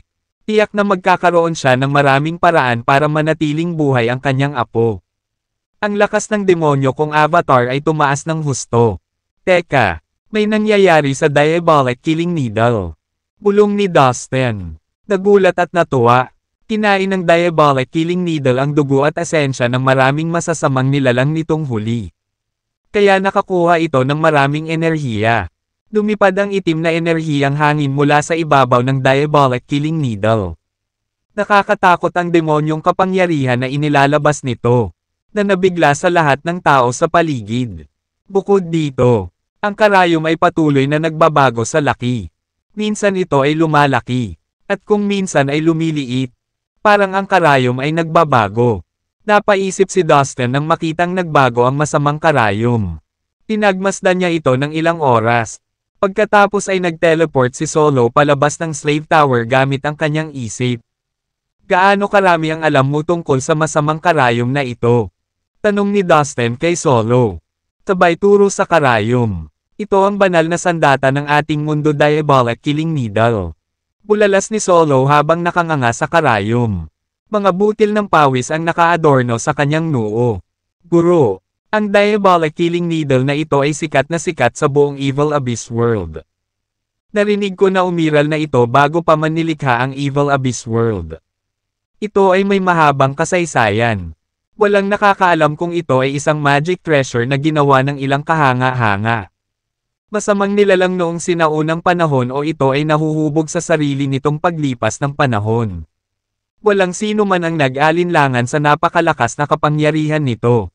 Ayon sa alamat, mayroong 3 banal na kayamanan sa ating mundo. Lahat ng mga ito ay napakalakas at mahalaga. Isa na rito ang karayom na ito. Kahit nasa isa sa kanila, makukuha ng isa ang anumang gusto niya sa Evil Abyss World. Nagpatuloy si Solo. Sinusubukang ipaliwanag ang kapangyarihan ng sandata kay Dustin ng detalyado. May ilang mga alingaw-ngaw tungkol dito. Kapag ang masamang karayom ay may walang master, tinatakan nito ang sarili. Kapag na-claim na ito ng isang master, kakailanganin nito ng malaking lakas upang malagpasan ang lahat ng mga paghihigpit at magising ang sarili nito. Taka lang ito dahan-dahang maibabalik sa orihinal nitong kapangyarihan. Paliwanag pa ni Solo. Nakikita ko. Tumango si Dustin. Mukhang ang masamang karayom na ito ay sumisipsip ng enerhiya kamakailan at lumalagpas sa mga paghihigpit. Kapag nabawi na nito ng buo ang kapangyarihan nito, magagamit ko ito sa aking kapakinabangan. Ang aking demonyong avatar ay kailangang magsanay ng world silang tabod magic na isip ni Dustin, na inilagay sa kanyang isipan ang plano. Gamit ang isang kaway ng kanyang kamay, inalis niya ang kanyang demonyong avatar at ang puppet na pumatay sa Diyos. Dapat tayong maghanda na umalis sa North Dragon Badlands, sabi ni Dustin kay Solo habang ipinatawag niya ang kanyang barkong pandigma. Ang North Dragon Badlands ay isa sa mga pinakamapanganib na lugar sa Ancient Celestial World. Nasa malalim sila sa North Dragon Badlands. Ang mas maaga silang makaalis doon ay mas mabuti ito. Habang nagsasalita siya, ang lupa sa ilalim ng kanilang mga paa ay nagsimulang yumanig ng husto. Bang! Bang! Bang! Nakakabinging tunog ang umalangaw-ngaw sa hangin habang ang kulay abong fog ay bumaba mula sa himpapawid. Sa di nagtagal, ang buong kalangitan ay natatakpan ng makapal at kulay abong fog. Anong nangyari? Tanong ni Dustin. Mahinang naaninag ang figure ni Solo sa ulap. Nagsimulang bumilis ang tibok ng puso niya. Ito ay hindi isang ligaw na hula na may isang kakilakilabot na mangyayari. Pinakawalan ni Dustin ang kanyang espiritual na pakiramdam upang tingnan kaagad ang paligid. Hindi nagtagal ay napagtanto niya na ang buong North Dragon Badlands ay naging dagat ng kulay abong fog sa loob ng napakaikling panahon. Tagilid ng North Dragon Badlands. Tumaas ang mga bahid ng makapal na kolong ng enerhiya at mabilis na nag-intertwine sa isa't isa sa hangin ng tuloy-tuloy upang makagawa ng malakas na enerhiya. Ang mga batas sa buong North Dragon Badlands ay mabilis ding nagbabago. Wait! Ang mga haligi ng enerhiya. Alam ko ito. Isang komplikado at malakas na hanay sa lugar na ito. Hindi ako makapaniwala na mayroon talagang malaking array formation na sumasaklaw sa buong North Dragon Badlands. At ngayon ang array ay kahit papaano ay na-activate na. Ibig sabihin ay malapit na akong matrap sa lugar na ito kung hindi ako kikilos ngayon. Nagulat si Dustin. Mas mabuting umalis na ako rito sa lalong madaling panahon bago pa maging mahirap ang mga pangyayari. Agad na nakontrol ni Dustin ang barkong pandigma at nagmamadaling lumabas ng North Dragon Badlands sa pinakamataas na bilis na maaaring makabisado ng mga barkong pandigma. Mr. Derek, I have bad news. Things don't look good. Para kaming natrap sa napakalaking, powerful and complicated array. Kailangan na naming umalis agad. Kung hindi, malalagay kami sa malaking panganib. Sa ibang lugar sa loob ng North Dragon Badlands. Napagtanto din ng dalawang matandang demonyo na may mali. Malakas silang sumigaw upang alertuhan ang isa't isa sa nalalapit na kapahamakan. Ang dalawang matandang demonyo kasama si Derek ay lahat na nagmamadaling lumabas sa North Dragon Badlands ng walang kabuluhan. Gayunpaman, sa sandaling iyon, Dagendong, Dagendong, umalangaw-ngaw ang mga alulong ng galit sa North Dragon Badlands.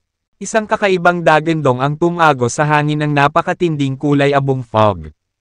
Napakabagsik nito na ang boses lamang ay tila sapat na marahas upang mapunit ang kawalan. Sa loob ng ilang sandali, maraming kakaibang halimaw ang nagsimulang lumitaw at patuloy na gumagalaw sa dilim. Sa isang kisap mata, ang mga halimaw ay lumabas sa kung saan at sinakop ang lahat ng lugar at espasyo sa buong North Dragon Badlands. Napakarami nila kaya hindi nagtagal ay naging kakilakilabot ang buong lugar dahil sa dami nila. Ang buong North Dragon Badlands ay masikip at sakop ng dagat ng mga halimaw. Iyon ay talagang isang bagay na kakilakilabot na pagmasdan. Damn it! Ang mga halimaw na ito ay muling lumitaw. Bahagyang nagbago ang mukha ni Dustin.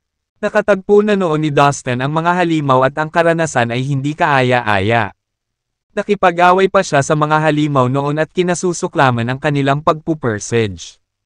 Alam na alam ni Dustin na ang defensive power at recovering ability ng mga monsters ay nakakamangha at mahirap silang patayin. Maaaring ang pagdagsa ng mga halimaw na ito ay may kinalaman sa array na biglang lumitaw sa North Dragon Badlands. Napaisip si Dustin. Dagendong, Dagendong. Sa loob ng maikling panahon na kinuha ni Dustin upang subukan at pag-aralan ang sitwasyon. Isang malaking bilang ng mga halimaw ang biglang pinalibutan siya mula sa hamog na malapit. Nakakabingi ang kanilang mga atengal. Ang mga halimaw na ito ay tila nakatuon ang kanilang atensyon kay Dustin at lahat sila ay sabay-sabay na sumugod sa kanya. Sa ilalim ng kontrol ng isip ni Dustin. Isang hanay ng mga kristal na kanyon ang lumitaw mula sa barkong pandigma at nag-activate ng mga bomba na marahas na bumaril patungo sa patuloy na mga halimaw. Bang! Bang! Bang! Ang mga katawan ng mga halimaw ay nagkapira-piraso anumang oras na sila ay madikit sa mga bomba. Ang ilan sa mga halimaw ay napakalakas at kayang tiisin ang pag-atake. Bagamat nasugatan sila ng husto. Mabilis silang gumaling at muling sumugod kay Dustin. Di ko na kayang lumaban at hayaang mangyari ang mga bagay na ganito. Natatakot ako na hindi ko mapatay ang lahat ng mga halimaw na ito lalo na't ang aking mga kristal ay malapit ng maubos. Umunat ang noo ni Dustin. Pagkaraan ng ilang sandali ay kinawayan ni Dustin ang kanyang kamay at iniligpit ang barkong pandigma. Pagkatapos, inactivate ni Dustin ang spatial power na nagbabalak na dumaan sa magulong void. Hindi ito kapani-paniwala. Paano na ngayon ay hindi ko kayang maglakbay sa magulong kawalan? Ilang beses sinubukan ni Dustin na maglakbay sa magulong kawalan. Ngunit nabigo pa rin sa bawat pagkakataon. Nadidismaya at nabigla siya dahil hindi niya maintindihan kung bakit hindi na ito gumagana. Ang pinakamagandang paliwanag para sa sakuna na ito ay maaaring ang North Dragon Badlands area ay nasa ilalim na ng kontrol at na-lock ng malaking hanay na ngayon ko lang nakita. Hindi ko man lang magagamit ang space teleportation. Hula ni Dustin sa kanyang isipan. Ang tanging pagpipilian ko lang ay ang makipaglaban ng harapan sa mga halimaw na ito at subukang makaalis sa lugar na ito ng isang piraso. Walang choice si Dustin kundi pakawalan ang barkong pandigma at tumayo dito. Bang! Bang! Bang! Ang mga putok ng baril mula sa barkong pandigma ay nagsimulang bumaril ng walang tigil na sinusubukang gumawa ng daanan sa arena ng maayos. Maririnig pa rin ang mga alulong ng galit. Maraming mga halimaw ang umungal at sumugod kay Dustin mula sa napakatinding kulay abong fog. Mukhang marami sila at hinding-hindi sila papatayin ni Dustin kahit anong pilit niya. Ang mga halimaw ay tila walang katalinuhan. At ang tanging instinct nila ay pumatay ng ligaw.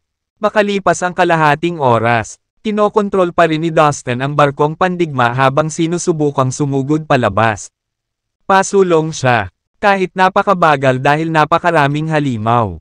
Ungol! Ungol! Biglang nagmula sa ambon sa harap ni Dustin ang napakalakas na dagandong. Ang marahas na soundwave ay napakalakas kaya napalitan nito ang kulay ng langit at lupa. Isang napakalakas na kapangyarihan ang bumaha sa buong arena ng labanan.